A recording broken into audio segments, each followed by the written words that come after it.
Chapter 26, Ebb Tide. Here is a wide, yawning black infinity. In every direction, the extension is endless. The sensation of depth is overwhelming, and the darkness is immortal. Where light exists, it is pure, blazing, fierce. But light exists almost nowhere, and the blackness itself is also pure and blazing and fierce. Carl Sagan.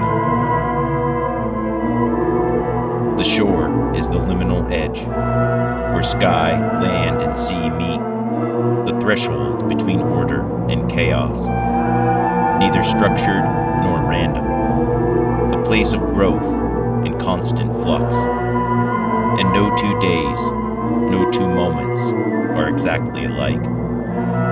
That's why whenever there is a body of water and a crowd, all eyes are on the water, looking for a change, hoping for anything different, big or small, and something is always found. Most of the kids got off the bus gingerly, like cats on wet grass. But I rushed to the edge of the cliff, vacillating and trepidatious.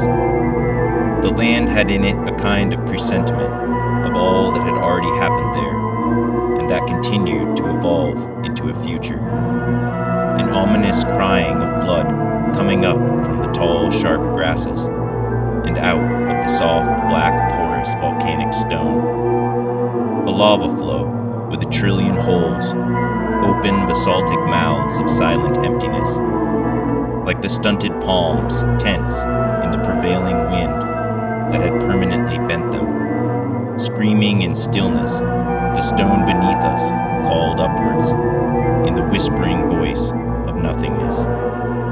This large, obdurate thumb of black, red-brown, iron-laden rock was stuck in the eye of the beneficent aqua gulf, forever impervious and rolling.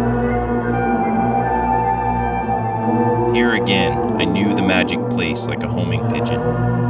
Fayaway and I walked down the 2 ruts in the flattened tall grass, me with my leather-bottomed rucksack, her with her red suitcase and sleeping bag.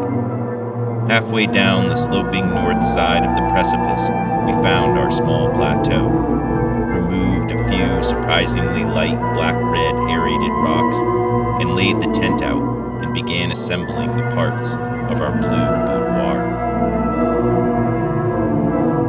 Then we could go down to swim in the sea, the mother and father of all creatures, fixed and mobile.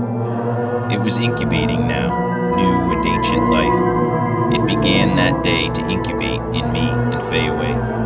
All the vast sensations that joined us were alive in the soft onshore breeze as we bathed in the source of biome, continuing its self-organization. Looking at her, with Annette Funicello's ample bikini still showing some of her miraculously flat stomach that I rubbed like a magic lamp in the Mother Mountains, the navel I admired as she relaxed on a rock on the babbling stream in that valley's crotch. There she was now, in the sea froth, where every living thing began. This was the place, this was the time. There is no mathematic for those rhythms, no reason in those modes of emotion and instinct.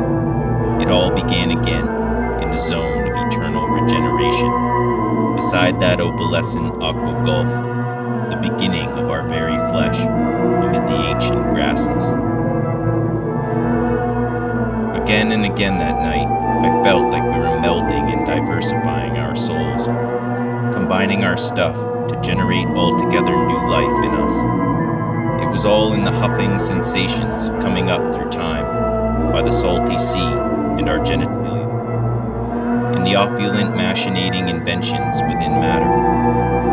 I awoke in the night and saw her laying there, soft breasts, the lake of her belly breathing, smooth to the pelvic shores, a magic carpet, the warm breeze whispering in the screen. This was the body of a woman, supple and relaxed.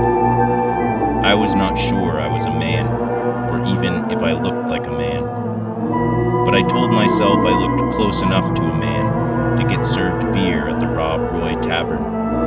And with that stupidity, I proved myself not a man and fell off to sleep again.